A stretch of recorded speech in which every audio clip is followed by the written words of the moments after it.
Hi everybody and welcome back to Finance TH Yellow Sofa, where we sit down with leaders, innovators and big thinkers that are shaping the future of finance and Web3. Today I'm very excited because we have a very special guest, and that is Mr. SB Seker, BINANCE head of APAC. From his day at central banking and Big Fin, now shaping the strategy for BINANCE APAC, Seker shares a very unique perspective on what it takes for the future of crypto adoption in one of the most dynamic regions of the world. So whether you're grabbing coffee or tuning in during your commute, sit back, relax, and let's dive in. Hi Seker, thank you so much for being here with us. My pleasure. So I know that you have a very busy schedule for this trip, but thank you so much for taking the time to sit down with us here at Yellow Sofa. Yeah, no, always a pleasure. And I think this is a crucial part of what we do at BINANCE, which is to reach out to community, to ecosystem. So, very happy to make time for this. Sure, let's dive in. Why crypto? I know that you have a very extensive background. Yeah.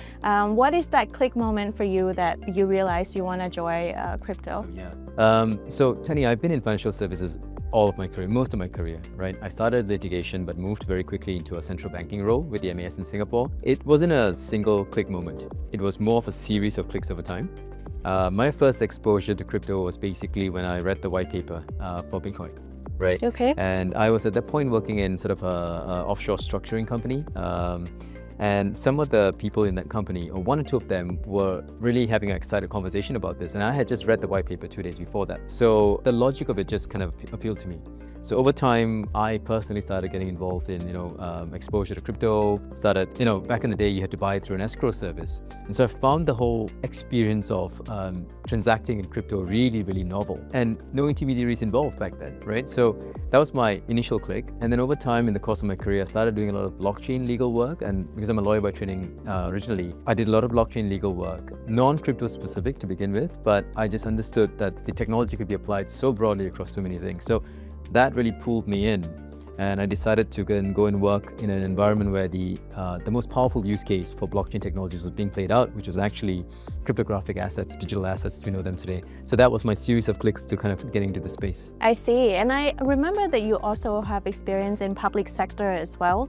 Is there like a lesson from public sector that you still use today? Yeah, I would say one of the biggest learnings from the public sector was actually transparency with regulators, and also having in mind kind of legal frameworks when you're dealing with a novel piece of the industry, right?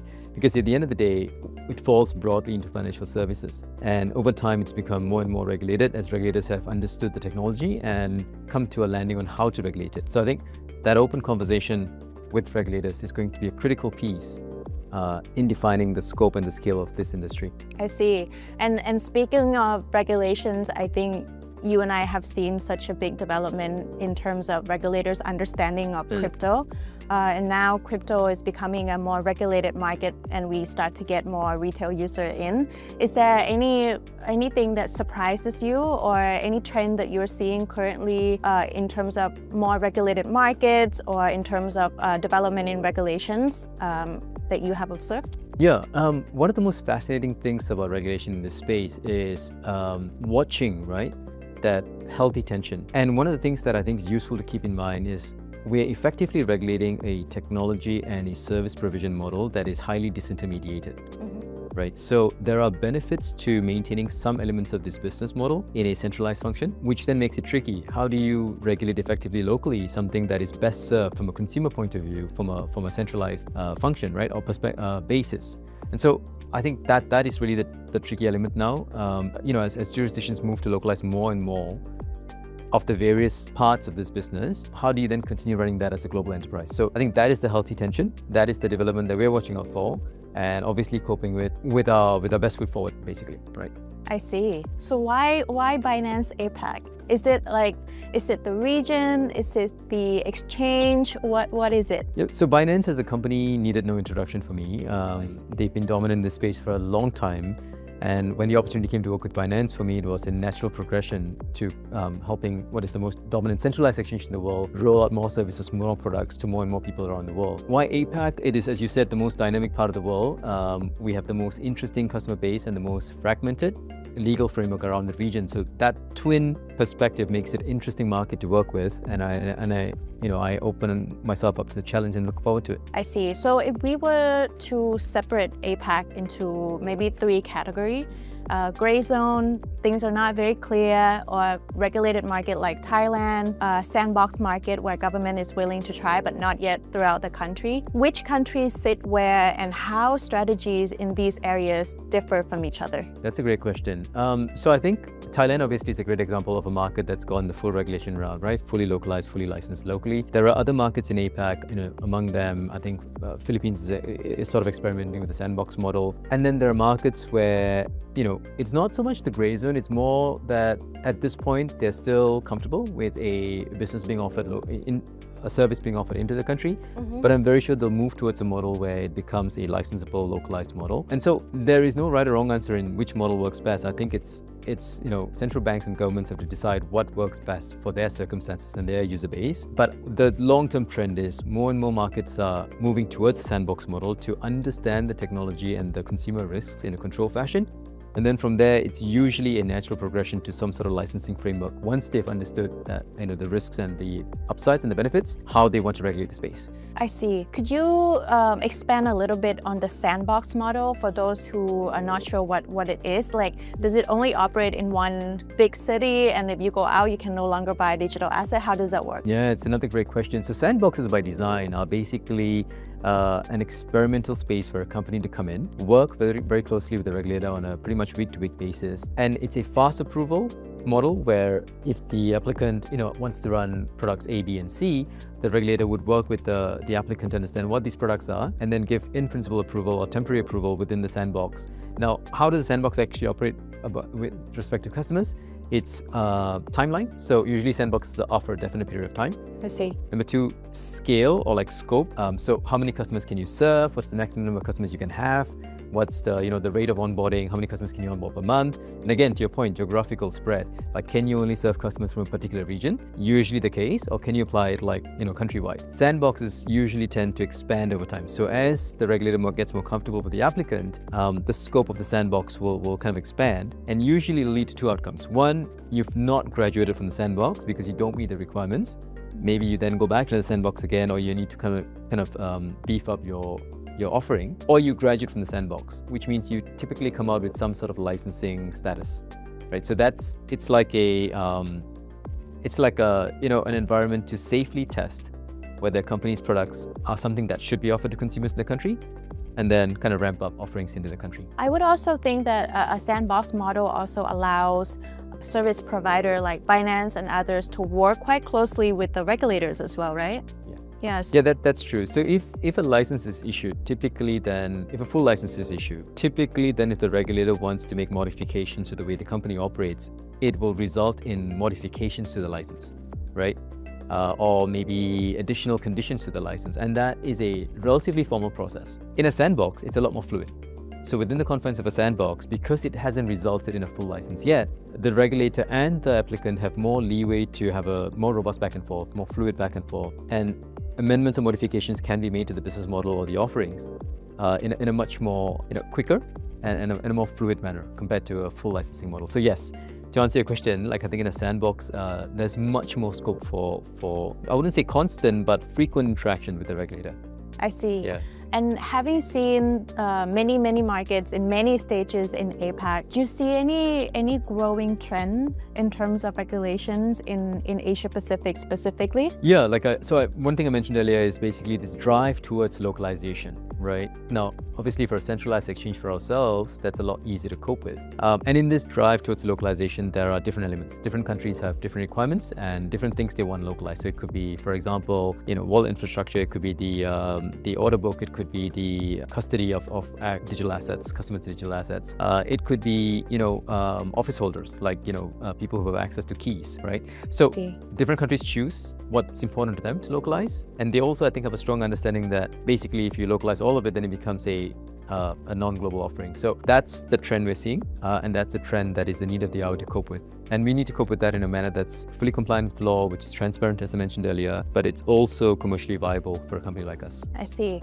And any, in case there are more concrete trends for those who are listening, I just want to know if you can give us any example of a solid framework where it balances between, because crypto is, for me, an ever-evolving regulatory development, right? Because we also don't know what it could be. Regulators also don't know what it could be. Are there any models that you have observed so far that balance between innovation and safeguard quite nicely that you can share? Yeah, I mean, Thailand, I think, does a great job.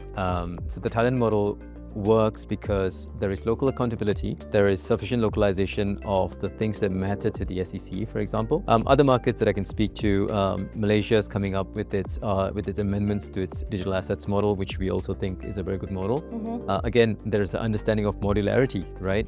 That many things go into making a successful crypto exchange, and which modules do you want to regulate more closely locally? And I would add countries like Australia to the mix, where despite how sophisticated the framework actually already is, there is constant improvements being made, whether it's at the treasury level, whether it's at ASIC Info 225 amendments, which are coming out, which all drive towards giving a lot more clarity on, okay, what is the financial product? A, therefore what is regulated in the market, and how do we intend to regulate it? So when there is a sequence like that, it becomes easier for businesses like us to look at our business model, our products, our platform, and go, okay, how do we cope with these local licensing requirements? So I think these are models that are excellent in APAC. There are obviously other countries, but the list is a bit too long to name in a short interview. Sure, thank you so much for that. And I would like to maybe switch gear Sure. Out of a regulatory framework into maybe a trend that you have observed. So right now there's a lot of narrative around stable coins and payment. So what do you see is the next trend for APAC in terms of crypto development? Yeah, I mean, regulatory was part of my job in my career, and then obviously product was another big part of it. Two things that shouldn't come as a surprise. They've been in the news, they've been talk of town for a while. Stablecoins is one of them. And so I think we're seeing a really dramatic increase in the uptake of stablecoins and the adoption of stablecoins and the use of it. There are different schools of thought. One is that it's largely liquidity related. Another is that it's basically a holding position for the retail market as they decide how to reallocate their portfolios. And obviously one big use case that is increasing day by day is sort of settling and clearing to merchants, right? For retail buy and sell of goods and services. And so these are all, I think, very legitimate use cases, and it's starting to overlap quite nicely with electronic payments generally. Right? It's just that the modularity and the technology itself is different, but it's basically moving value from point A to point B. The other thing that we should watch with a lot of interest is asset tokenization. So this, real world asset tokenization projects are taking off in a very big way in some markets like Dubai and Abu Dhabi and the UAE in general, whether it's related to property, actual real property and title to property that's being fractionalized and being tokenized, or bank deposits, for example. So again, we're seeing, I think the inflection point is usually when you see a particular element of crypto technology, right, or blockchain technology being used across a number of industries, right? And so we're seeing that with both stablecoins and asset tokenization. I think these are the twin trends that are going to drive the narrative for the next 1 to 2 years. Perhaps maybe because it also has like a tangible use case for businesses as well, right? Correct. I see. So with these developments, what are the areas that we still lack in talents? Talents? Yes, because I would think that this would encourage a lot of growth in crypto, and therefore we need more talents, right? Yeah. So which type of talents do you think that will be in high demand in the future? Yeah, I think for stablecoins, generally a lot of the talent pipeline in the rest of the crypto sphere would be quite transferable, right? Because that part of the business has been around for a while. It's just that it's starting to take off in a big way. I see. And at the end of the day, it's, if I can put it simply, it's one token among many, right? One asset among many. And so the thinking process, the design process, the engineering process behind it isn't that dissimilar from what we've done for a long time in crypto generally. I think on the real world asset tokenization side, that's probably where the talent pipeline needs to be built. So whether it's from a project management perspective or from an ideation perspective even, how do you take something that's a real world asset? The way ownership is held today and transferred today, right? So for example, if you wanted to fractionalize gold bars, we need people who can think through very carefully in a lot of detail, how does the gold industry operate today, right? Right. How would we be able to tokenize ownership and custody of that gold without significantly impacting the way gold industry operates today? Because we're not going to be able to make seismic changes to the operating model of subsectors, right? Of course. We're optimizing. And so we need people who can think through from a systems design perspective, how do we optimize without disrupting the current workflow, the current asset flow, the current ownership flow, right? But we're actually optimizing. And then when there's adoption, that's when there's opportunity for disruption, right? So I think those kind of people who have that talent, a deep knowledge of these subsectors we're trying to optimize, but also understand how to use crypto to kind of bring optimization to those industries, that's the kind of talent we need, I think. Maybe it's not one person, maybe it's a team, right? But we do need, I think, industry specialists in the asset spaces that we're trying to tokenize to be able to marry the two. Wow, that's very interesting. And I would also think that, not to go back to the regulatory stuff again, but with the development that we are experiencing, we would be looking for legal talents as well who can, understand the technology and help the regulators develop the framework. Because if we want more people to come in the field, then we would also need a clear framework on what can be done and what cannot be done. Yeah, right? absolutely. Like, look, you're talking about, let's take securities law, for example. You have local securities law, but you also have ISO principles, right? So these are very mature industries that have had regulation in place for a long time. Now, we're going to have to figure that part out and tokenize in a way that doesn't actually breach any of the requirements on that side of the fence, right? Right. So yes, we definitely do need, I think, lawyers, compliance people, people who basically have understanding of how this other market works. Yes. Right? All the requirements and how to navigate those requirements safely and in a transparent manner. I keep saying transparency because I think it's so critical, while bringing novelty to that particular market, right? And the novelty is basically digital asset technology. So people who have a strong understanding of both is going to be quite rare, and that pipeline will build out, the next couple of years. But at the moment, we probably will have to find people who are specialists and build high-functioning teams rather than looking for that, that perfect person who has kind of across the fence knowledge of both. And given that crypto has only been a major industry for not that long, we're not going to find the bench depth of people who also have like securities experience and maybe bullion experience and commodities experience, but also crypto experience, right? That's going to be quite rare.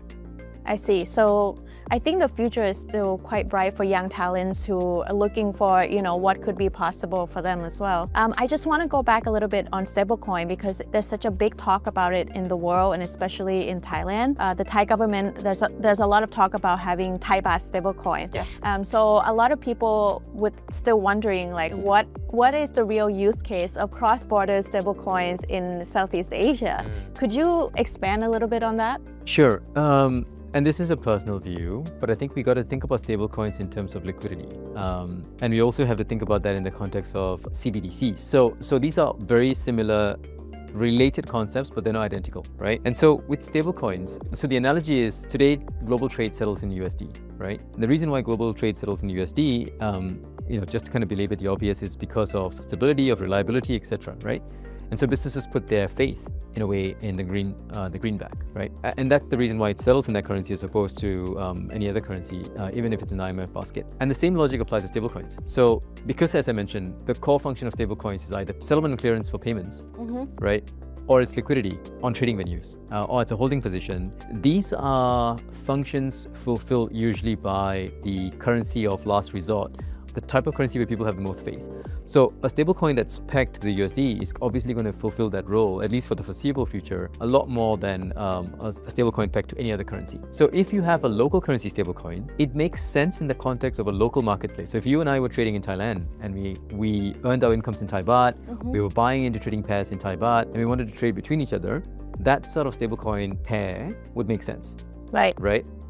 But if your marketplace was not limited just to the local market, and usually when it's a local marketplace, obviously it then has its own liquidity concerns. But if you also wanted to plug into a global order book, for example, then having a globally accepted and valued and preferred stablecoin would actually be a lot more useful to consumers. I see. Yeah. So while local currency stablecoins have their place, adoption would really depend on the amount of liquidity that we can bring to those stablecoins. I see. Wow, that's Yeah. very interesting and also very exciting as well. Yeah. And I know that it might sound very abstract to a lot of people, but these trends are becoming more and more tangible as we speak. So looking forward in 2026, what would be your key metric for crypto health that you would be looking at?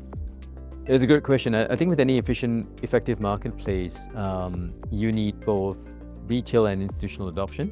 That usually signals adoption across the board as opposed to certain verticals or certain demographics would signal health in the marketplace. So that's one key thing we want to look at. The other thing is obviously the ability for the most dominant global players to comply with regulations around the world is a health indicator because it shows that there's stability in the market, right? Your largest offers of services and products are compliant and are able to cope with legislation. It sends the right signal to the market.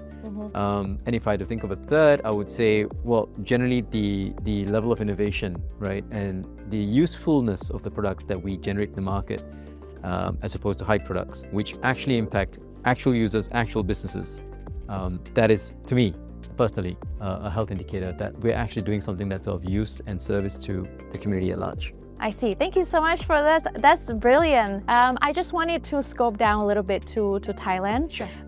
Can you maybe share with us what excites you the most about Thailand crypto scene? Sure. I mean, to me, firstly, community, right? The level of interest in and adoption in crypto is significant in Thailand. And I would put it on par with countries like Korea, for example, where there's this enthusiasm for this as not just as a technological novelty, but also as part of portfolio management, as part of personal asset management, right?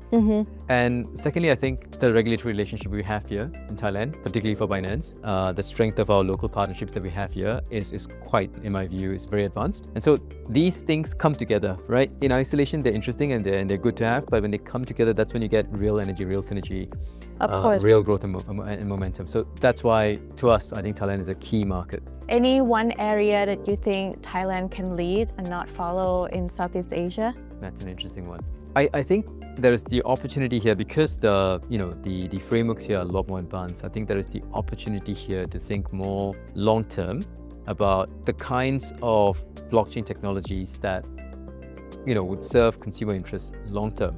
Within the context of a crypto exchange, yes, but there is already a framework to deal with the standard licensing models, right? And stablecoins and real-world asset tokenization.